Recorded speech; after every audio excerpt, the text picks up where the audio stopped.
পরে আপনার একটা গাড়ি দেখলাম চাপ দিছিল, সেই চাপটা জানি নিছিল, কারণ আপনার সহ্য করতে পারেনি, এটা উল্টে গেছে। উল্টেছে কিভাবে? উল্টে গেছে।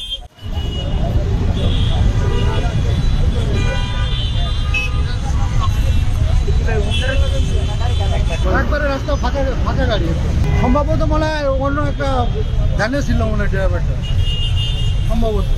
তাছাড়া তো লাগার কোনো কারণ আমি দেখি।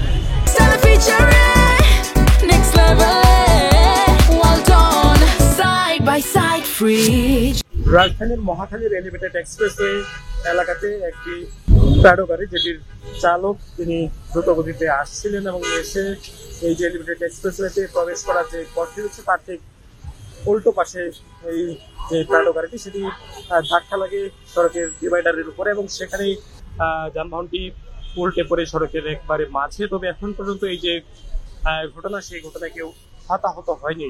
চালক তিনি সুস্থ আছেন। আমরা দেখছিলাম তিনি এখানে তার গাড়িটি পর্যবেক্ষণ করছেন, এখানে ট্রাফিক পুলিশের সদস্যরা কাজ করছেন, সেটিও আমরা দেখতে পাচ্ছি।